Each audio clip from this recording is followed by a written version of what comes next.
viene siendo también la presencia de Dios entre los hombres. El tabernáculo, hermano, también representa los tres cielos: cielo terrenal, la atmósfera, el segundo cielo y el tercer cielo donde habita Dios. El tabernáculo también representa la Trinidad de Dios, Padre, Hijo y Espíritu Santo, pero también representa la Trinidad humana: cuerpo, alma y espíritu. El cuerpo es la entrada donde están los cinco sentidos. El lugar santo viene siendo nuestro espíritu, y el lugar santísimo, el lugar santo nuestra alma, y el lugar santísimo nuestro espíritu. Ese es nuestro espíritu donde podemos contactarnos con Dios, hermano. Cada vez que tú levantas tus manos a Dios, te estás conectando con Dios, y es tu espíritu, a través del Espíritu Santo, adorando al Padre. Bien, ponte de pie, hermano, vamos a orar, vamos a pedir dirección al Espíritu Santo, que Él sea en esta tarde trayéndonos esa revelación, esa rica savia, hermano, que está en la palabra de Dios, para que nosotros podamos crecer. Amado Espíritu Santo, te damos gracias, Señor, porque tú traes a nuestras vidas la sabiduría de lo alto. Bendecimos tu nombre, Espíritu de Dios, y esta tarde te rogamos que tú seas nuestro Maestro, trayendo instrucción sabia, Señor, trayendo, Dios mío, palabra que llene nuestro espíritu y nuestra alma, que nos sacie. Revélanos a Cristo, Espíritu de Dios, que podamos conocer las cosas que tú tienes inscritas, Dios mío, por medio del tabernáculo. Señor, te entregamos a ti toda la gloria, entregamos el tiempo, nuestro corazón, nuestros oídos, Señor, para escuchar tu palabra. En el nombre de Jesús, amén. Amén. Toma tu asiento, hermano. Recuerda, hermano, que también cada pieza es muy importante. Quiero darte algunas características.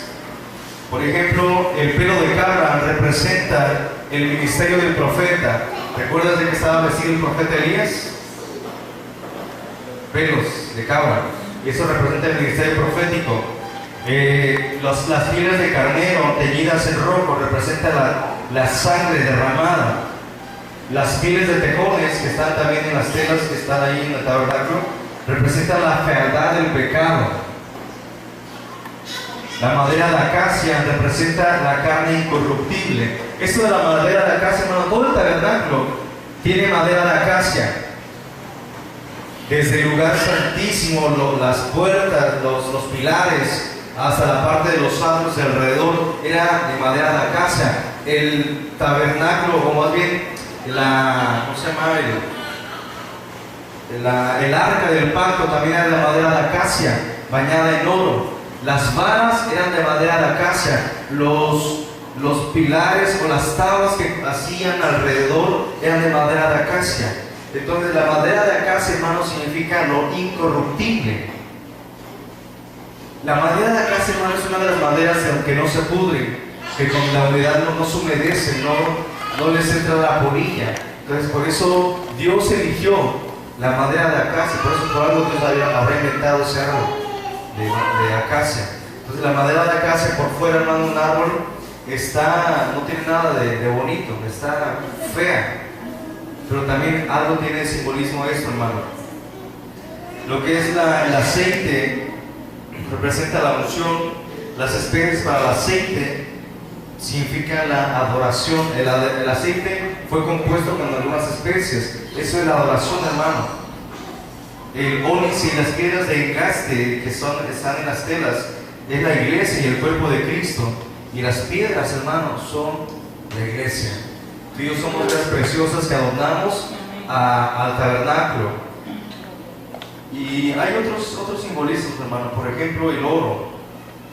El oro representa la divinidad. El lugar santísimo, la parte más interior del tabernáculo, era de oro, era de divinidad. La plata, hermano, significa el precio por el rescate. Cuando entregaron a Jesús, fueron con monedas de plata. Entonces tu precio es por plata. Los esclavos se vendían por plata también. Entonces a Cristo lo vendieron y Cristo pagó por nosotros con su sangre.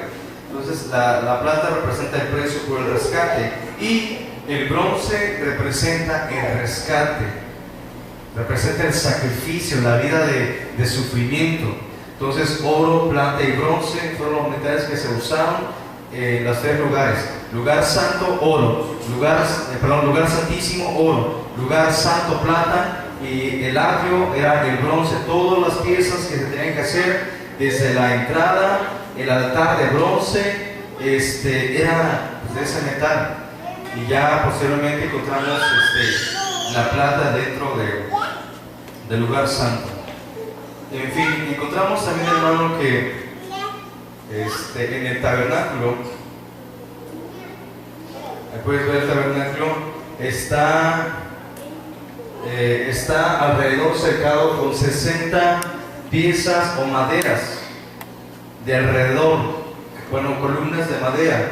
Esas maderas también, esas columnas representan tanto la iglesia como también representa a Cristo. Cada columna era de madera de acacia bañada de diferentes metales. La parte de arriba, el cabezal, era de plata, la parte de abajo era de bronce. Recordemos que el bronce representa el sacrificio. Cristo murió, se sacrificó y es el fundamento del cristianismo. Si no hubiese resurrección o muerte y resurrección, no habría evangelismo y no habría salvación, porque el hombre estaría perdido. Entonces, como Cristo murió y resucitó, eso representa el fundamento del evangelismo. Muerte y resurrección. La parte de la corona de la columna representa el precio pagado por nosotros, pero también la coronación de sus hijos. Ahora cada columna estaba estirada con un hilo de pelo de cabra, que representa la fealdad. Cristo se hizo hombre y se bajó hasta lo sumo para hacerse peor que los hombres. Se hizo un esclavo miserable. Y la estaca de bronce la estaca era enterrada a la mitad, porque Cristo tenía que morir, tenía que resucitar. La estaca enterrada a la mitad significa muerte y resurrección. Entonces, hermano, encontramos que el tabernáculo representa a Cristo. Todo el modelo del tabernáculo es Cristo mostrándose a las naciones, a los judíos y a nosotros. Entonces, cada parte, hermano, del tabernáculo es para nosotros.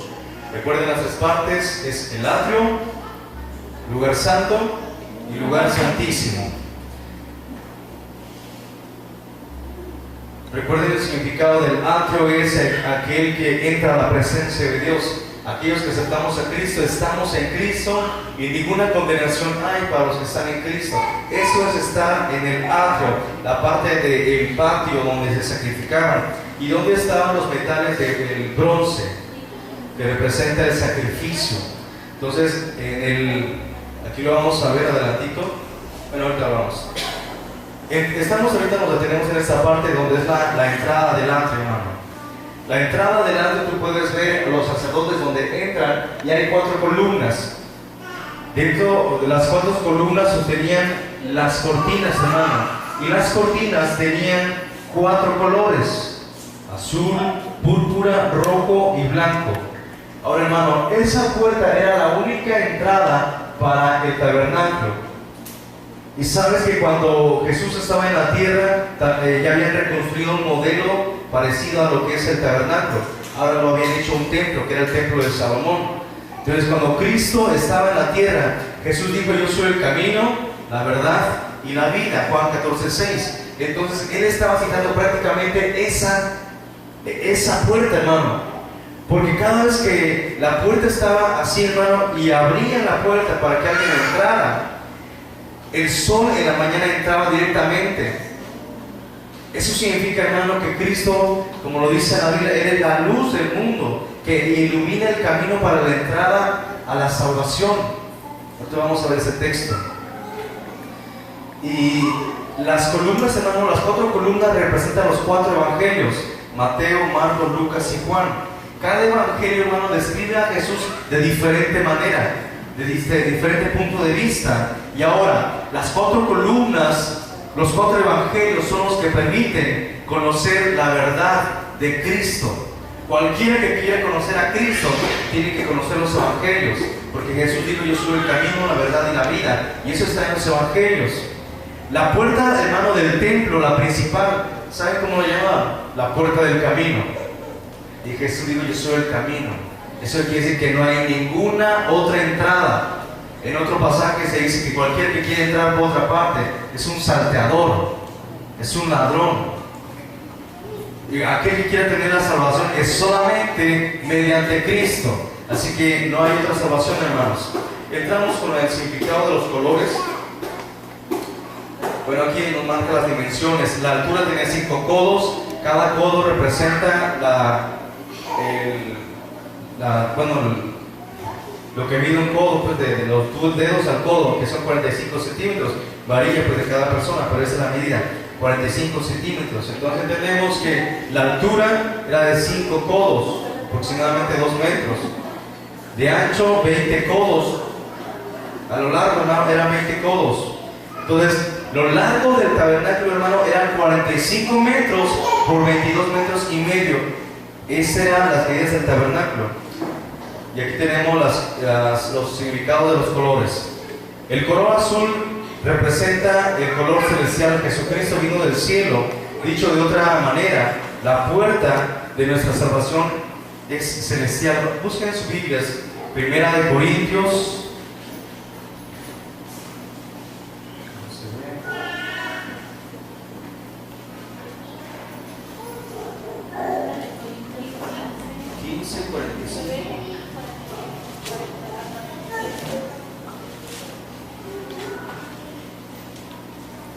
Corintios 15, del 45 al 47.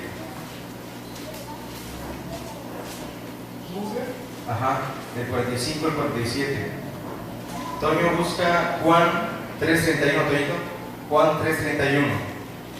El color azul es el color celestial. Quien lo tenga, 1 Corintios 15. Amén. Así también está escrito: fue hecho el primer hombre, Adán, alma viviente; el postrer Adán, espíritu vivificante. Mas lo espiritual no es primero, sino lo animal, luego lo espiritual. El primer hombre es de la tierra terrenal, el segundo hombre, que es el Señor, es del cielo. El color azul, hermano, representa al Hijo de Dios. ¿Y sabes quién habla específicamente? Juan. Juan muestra a Jesús como el Hijo de Dios, el Verbo encarnado. Juan 1:1, en el principio era el Verbo, y el Verbo era con Dios, el Verbo era Dios. En Juan se da a conocer Jesús como el Hijo de Dios, pero también como el Hijo del Hombre. Entonces el azul, hermano, representa el Hijo de Dios. El color púrpura es el color de la realeza. Recuerden que Salomón se vestía de púrpura. Los reyes se vestían de púrpura. ¿Por qué? Porque Jesús es rey. Hermano, en el Evangelio el color púrpura fue representado en Mateo. Mateo, hermano, es el primero de los Evangelios: Mateo, Marcos, Lucas, Juan. Mateo muestra a Jesús como el rey que había de venir de la tribu de Judá. Por eso Mateo muestra toda la genealogía desde Adán hasta Jesús, confirmado que Jesús era de la tribu de Judá y que a él pertenecía el reino. Entonces, hermano, el color púrpura estaba representado en la cortina solamente del tabernáculo. Allí estaba Jesús mostrándose al ser humano, que él era la puerta y que él era el Hijo de Dios. Las figuras que están en la entrada, hermano, de la cortina, estos son los colores. Luego el color rojo representa la sangre. Jesús el Salvador, somos rescatados y tenemos acceso por medio de la sangre de Cristo. Todos, hermanos, tenemos acceso solamente por la sangre. Cualquiera que quisiera entrar al tabernáculo tenía que llevar un sacrificio para ofrecerlo en el altar de bronce. Entonces Cristo es el sacrificio. Y aquí puedes ver el altar de bronce con 4 cuernos alrededor, en las 4 esquinas. Entonces el color rojo, hermano, representa la sangre. Vamos a Hebreos 9, del 13 al 14. Aquí hay revelación, hermano. Santiago, escribiendo el libro de Hebreos, hermano, está revelando que lo que se había escrito de él, lo que se había hecho en el tabernáculo durante años, era Cristo mostrándose al ser humano, quien por medio de él solamente vendría la salvación. Hebreos 9, del 13 al 14, quien lo tenga, por favor. Porque así la sangre de los otros y de los machos cabríos y las cenizas de la becerra rociadas a los inmundos santifican para la purificación de la carne, cuanto más la sangre de Cristo, el cual mediante el Espíritu Eterno se ofreció a sí mismo sin mancha a Dios, limpiará vuestras conciencias de obras muertas para que sirváis al Dios vivo. Hebreos está mostrando, hermano, que el cordero tenía que sacrificarse en el altar. Lo degollaban y la sangre la vertían en el altar de bronce. Entonces, hermano, Lucas habla a los que no son cristianos, los que no son judíos. Lucas habla, hermano, a los gentiles y les está mostrando que Cristo es el Salvador, pero también está mostrando, hermano, que Cristo es el que se sacrificó por nosotros en el altar de bronce y fueron pagadas las culpas de nuestros pecados. Eso representa el rojo carmesí. Ahora el lino fino, que es el color blanco, el color de la pureza, el símbolo de la santidad y de la justicia. Nuestras justicias son como trapos de inmundicia, las nuestras. Cualquiera que quiera portarse bien, hermano, y quiera decir, Dios, mira, yo soy bueno, delante de Dios, tu justicia son como trapos inmundos, trapos ensangrentados, trapos que dan asco. Cuando el hombre quiere justificarse por su propia cuenta, pero cuando Cristo se hizo justicia, y la justicia de Cristo, Cristo mismo nos da a nosotros la salvación. Cristo es la justicia y Cristo está dentro de nosotros, por lo tanto tenemos la justicia y tenemos la pureza y la santidad de Cristo. Ahora, hermano, cualquier humano no se puede ser santo por su propia cuenta, necesita a Cristo. Que sea lavado por la sangre de Cristo y entonces será perdonado y será limpiado de sus pecados. Entonces el blanco es el símbolo de la pureza. Y eso se está mostrando, hermano, en el libro de Marcos. Marcos nos representa a Jesús como el hombre perfecto. El hombre perfecto. Pero también, hermano, solamente la cortina, la entrada, nos representa también los 4 seres vivientes del Apocalipsis, que tienen mucho que ver con la entrada. Recuerda que en el Apocalipsis se muestran seres vivientes con 4 caras. Son los 4 evangelios. Cristo como Rey, Cristo como el sacrificio, como el hombre perfecto, Cristo como el Salvador y Cristo como el Hijo de Dios. Entonces, hermano, ahora entramos a lo que es el altar de bronce. La altura era de 3 codos, como 1,10 metros. La anchura de 5 codos, casi 2 metros, y lo largo de 5 codos también. Los materiales eran de madera de acacia, recuerdan que era cubierta de bronce. Y tenía varios accesorios que eran los candeleros, las paletas, los tazones y los garfios. Cada parte, hermano, del tabernáculo tenían varas. ¿Por qué varas? Porque era una casa de campaña portátil. Los israelitas tenían que acampar en un lugar, pues no duraron mucho tiempo, aproximadamente, duraron 40 años haciendo un recorrido. Aproximadamente hicieron más de 30 paradas en 30 lugares distintos. Tienen que cargar el arca, tienen que cargar cada una de las piezas. Imagínate, hermano, cargar todo el campamento. ¿Y saben cómo lo cargaban? Con varas. Las varas, hermano, representan que hay que cargar también las cosas, como lo vimos hace unos días en una enseñanza. Entonces, todo era portátil y era por medio de varas que tenían que transportarlo. Entonces, si a Dios se le placía y les decía, ¿saben qué? Vayan a otro lugar a desmontar todo, órale, a bajar todo, quitar cada una de las piezas y llegar a un lugar y otra vez a montar cada una de las piezas. Para eso se encargaban los levitas. Los levitas, hermano, también limpian cables, limpian los instrumentos. Todo lo que representa el ministerio sacerdotal, hermano, es todo lo que hacían los sacerdotes.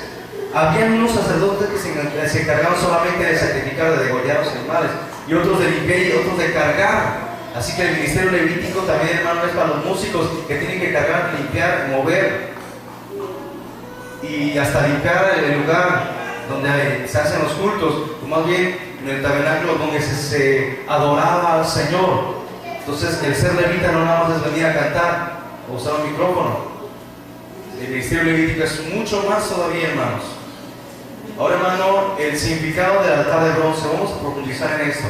Toma tu Biblia y sácale el filo porque vamos a usar varias citas.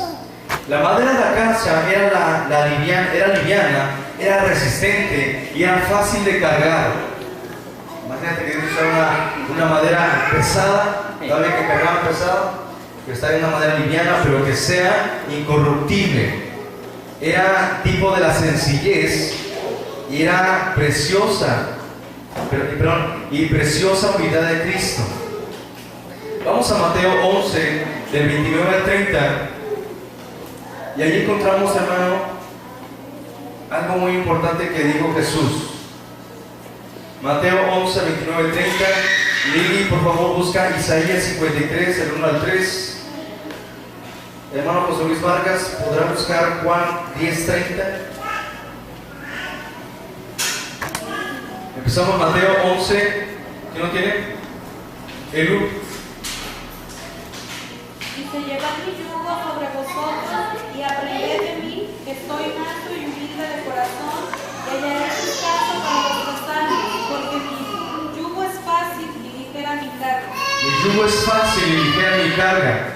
Entonces aquí se hace alusión a la madera. El altar de bronce primero fue construido con madera de acacia. Representa la humildad y la sencillez. Cualquier cristiano, hermano, que quiera venir a adorar a Dios debe saber que es con humildad. No es con altivez. Ay, que no me gusta. No quiero nada de eso. No. Es con sencillez y humildad. Para adorar a Dios no se necesita más que un corazón sencillo y humilde. Al contrito y humillado Dios lo recibe, pero al altivo Dios lo ve de lejos, de la puerta para allá. La raíz de acacia era el árbol que crece en el desierto, hermano.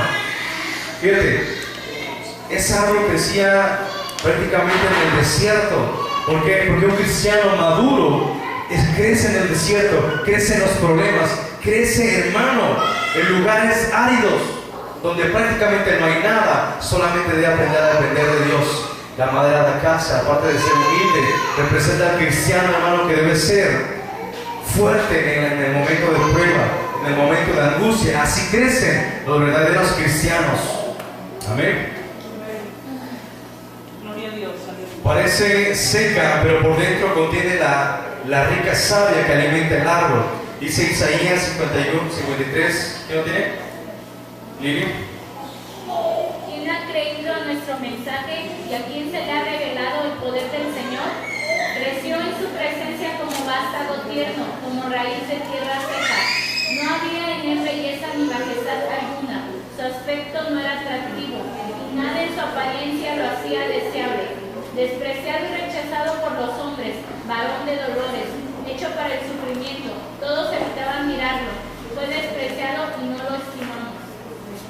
¿De quién está hablando el profeta Isaías? Aproximadamente de 400 a 500 años antes de Cristo, el profeta Isaías está hablando, está diciendo lo que Jesús iba a venir a hacer. En su humildad Jesús se hizo siervo y fue menospreciado. Se hizo polvo. Y entonces dice que no tenía nada de belleza Jesús, porque a Jesús lo desfiguraron, le arrancaron la barba, lo hicieron lo peor. Entonces dice esa parte de Isaías que él fue lo oprobio, lo peor que pudo haber pasado. Entonces, hermano, la madera de acacia también representa la fealdad. No hay belleza en esa madera, sino fealdad. Entonces Cristo se hizo prácticamente horrible por causa de nosotros, porque a él lo desgarraron desde la cabeza hasta los pies, lo desangrentaron. La madera fue cubierta de bronce, el altar fue bañado en bronce. La madera de acacia era casi incorruptible, pero no hubiera podido resistir esa fuerte prueba, a no ser por el bronce que la estaba protegiendo. Jesucristo no solo era hombre, hermano. Muchos dicen, pero Jesús pudo aguantar porque Él era Dios, hermano. Jesús era Dios en el cielo. Antes de la creación Él estaba allí, era Dios. Pero cuando baja a la tierra, se hace mortal como cualquier ser humano de nosotros. Se hizo mortal con cualquier necesidad, tenía frío, tenía dolores. También, hermano, sufría. padecía, tenía sentimientos y emociones. Era un ser humano como cualquiera de nosotros. Amén. Pero sin embargo, él tenía la llenura del Espíritu Santo. Aleluya. Ahora, hermano, Cristo es revestido por el sacrificio, por el dolor. Cristo tuvo que padecer, dice la Biblia, que por la causa de que él padeció, él aprendió la obediencia. Hermano, Cristo no vino obediente del cielo. Él desciende por amor a nosotros y Él se hizo obediente. Él aprendió la obediencia. Tú y yo, hermano, tenemos que aprender la obediencia también. Eso es el sacrificio, el bronce. Cualquier persona que quiera ser un siervo de Dios debe pasar, hermano, por el fuego, como el bronce, para ser pulido. Aleluya. Y Jesús fue pulido en la obediencia porque Él padeció por nosotros. Vamos a Juan 10:30. ¿Quién lo tiene? Hermano José Luis. Dice, yo soy el Padre, yo y el Padre uno somos. Amén. La madera habla de la humildad de Cristo, pero el bronce nos habla de su divinidad, haciendo juicio contra el pecado. Ambas cosas formando una sola. Fíjate, hermano, la madera con el bronce se hicieron uno, porque el Padre y el Hijo eran uno solo. Dijo, yo y el Padre uno somos. Él se estaba haciendo igual a Dios. Y sabes que a Jesús no lo crucificaron por hacer milagros, no lo crucificaron por supuestamente violar el día de reposo. No lo crucificaron por ninguno de los prodigios que Él hizo. Lo crucificaron porque Él se hizo semejante a Dios.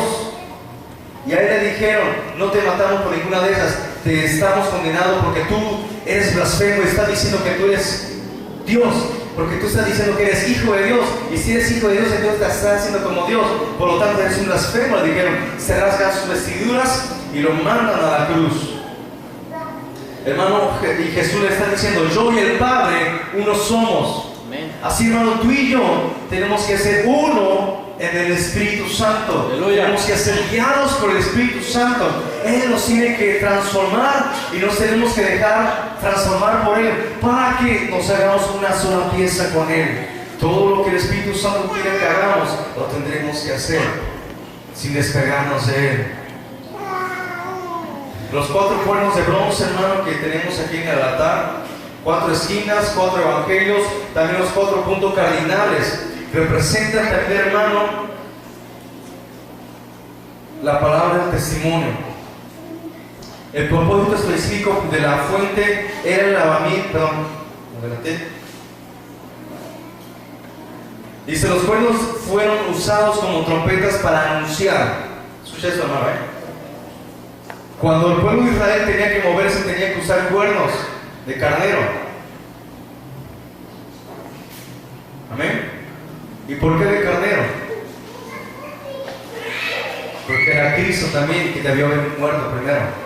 El carnero, crucificado Cristo en la cruz. Ahora se usa el cuerno para anunciar el Evangelio. Vamos a Marcos 16, del 15 al 16. Esther, por favor. Marcos 16, del 15 al 16, hermana Reina. Josué 6, del 13 al 16, por favor. Entonces, hermano, los 4 cuernos representan los 4 puntos cardinales de la tierra. ¿Sabes por qué? Porque a los 4 puntos cardinales de la tierra tiene que ser anunciado el Evangelio. ¿Esther? Y les dijo, id por todo el mundo y predicad el Evangelio a toda criatura. El que creyere y fuera bautizado será salvo, mas el que no creyere será condenado. Dijo, proclamen el Evangelio, anúncienlo. Es decir, toquen trompeta y anuncien el Evangelio, pero también anuncien la venida del Salvador. Ahora Josué 6, del 13 al 16. ¿Hermano?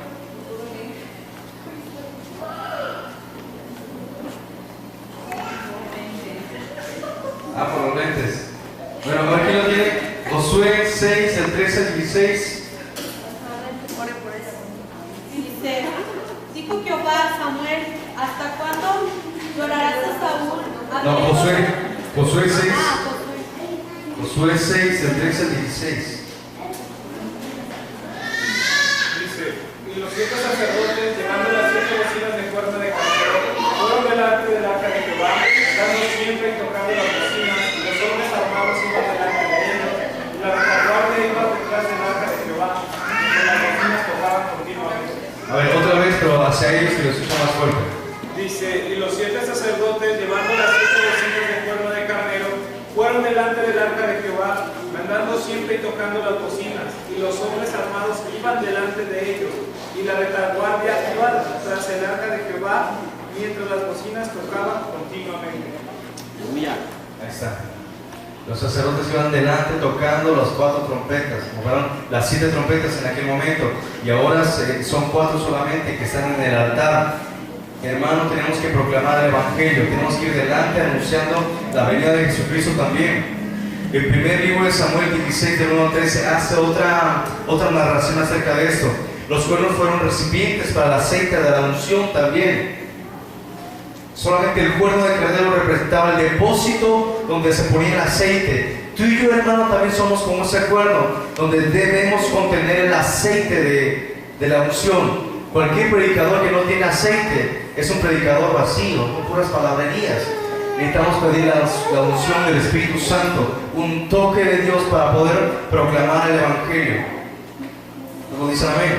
Aleluya. ¿Quieren la unción del Espíritu Santo? Amén. Tenemos que pedírsela al Señor. Hermanos, dentro del atrio, en lo que es el patio, había una fuente de bronce. La fuente de bronce también tiene un gran significado, y con eso vamos bueno, ese es el último que vamos a ver acerca de la fuente de bronce. Las dimensiones, las medidas que tenía la fuente no estaban especificadas en la Biblia, no había medida. Simplemente les dijo que la hicieran y la hicieron. Tampoco hay información acerca del peso o la profundidad de la fuente. Sencillamente tenía que ser redonda. Los materiales eran el bronce puro y estaba entre el altar de bronce y la segunda puerta. Entre el altar de bronce, es decir, estaba la entrada del atrio, estaba el altar de bronce, luego estaba la fuente de bronce, y después estaba la segunda puerta para entrar al lugar santo. La fuente de bronce, hermanos, fue hecha solamente de bronce. La fuente es un claro tipo de la palabra de Dios. A partir de ella somos juzgados también. Así como la fuente fue hecha solo de bronce, la palabra no debe ser mezclada con nada. Hermano, eso está duro. Dice que la palabra no debe ser mezclada con nada. No le podemos añadir ni quitar a la palabra, porque es pura. ¿Qué dice Deuteronomio 4:2? Deuteronomio 4:2. A veces, hermano, nos gusta a nosotros revolver las cosas, ¿verdad? Hacemos agua de pepino con limón, de maracuyá con naranja. Pero hay cosas, hermano, que en la Biblia donde se nos dice que no tienen que mezclarse las cosas. No está hablando de lo que nosotros hacemos en cuanto a las aguas o ese tipo de cosas, sino a la palabra de Dios. ¿Qué dice Deuteronomio 4:2? Toño, busca Deuteronomio 12:32. Eliu puede buscar Apocalipsis 2, de 18 al 19. Hermano Ángeles, Apocalipsis 22, del 18 al 19. ¿Y tiene Deuteronomio 4:2? No hallaré a la palabra que yo mando, ni disminuiré de ella, para que guardéis los mandamientos de Jehová, vuestro Dios, que yo os ordeno. Dice que no le disminuyas nada. Cuando se habla una palabra, tiene que ser la palabra de Dios solamente tal cual, ni ponerle ni quitarle. Ahora que dice Deuteronomio 12:32, Toño. Cuidarás de hacer todo lo que yo te mando, no añadirás a ello, ni de ello quitarás. No añadirás, cuidarás de hacer todo lo que te mando. No le vas a quitar nada, ni le vas a añadir. Hermano, tenemos que ser cuidadosos en esto. Cuando prediquemos la palabra, hay que cuidar de no meterle de más o inventar cosas, sino hablar la palabra tal cual es, ni quitarle. La palabra de Dios no se mezcla, ni se debe mezclar con falsas cosas. ¿Por qué? Porque el meterle algo más significa, hermano, que estamos errando, que estamos falsificando las cosas. No es lo mismo que te compres un reloj de oro, que te compres un reloj con chapa de oro, o que te compres uno color oro. Cuando Dios pide, hermano, algo debe ser tal cual es. La palabra de Dios se tiene que cumplir al pie de la letra. ¿Qué dice Apocalipsis 22, de 18 a 19, hermano Ángeles? Apocalipsis 22, que no tenga Apocalipsis 22, del 18 al 19.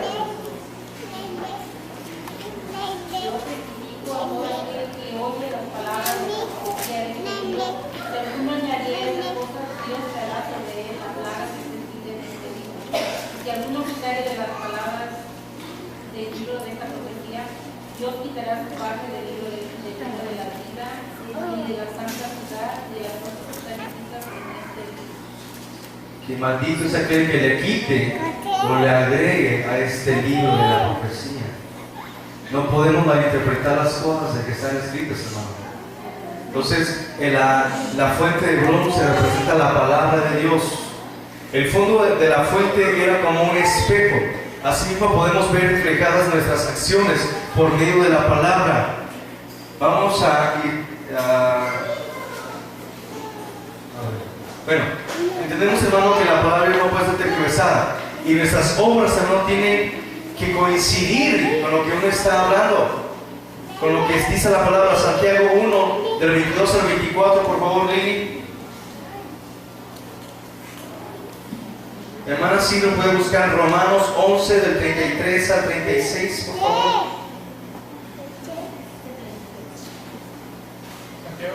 Santiago 1, del 22 al 24.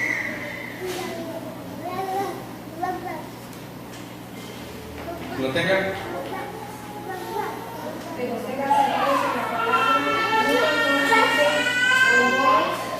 engañarnos a vosotros mismos, porque si alguno es oidor de la palabra, pero no hace de ella, este es semejante al hombre que considera en un espejo su rostro natural, porque él se considera a sí mismo y se va y luego olvida cómo es. Ahora entendamos esto, hermano. Cuando el sacerdote estaba en la fuente de bronce, les veía el agua, pero al ver el agua, él se había reflejado, porque el bronce era bruñido, le sacaba un brillo de tal manera que se veía reflejado. Entonces, eso significa que el sacerdote tenía que lavarse, es decir, tenía que santificarse para poder entrar al lugar santo. Y hermano, la Biblia dice que la palabra de Dios nos santifica. Jesús dijo: santifícanos, Padre, en tu verdad. Tu palabra es la verdad. Amén.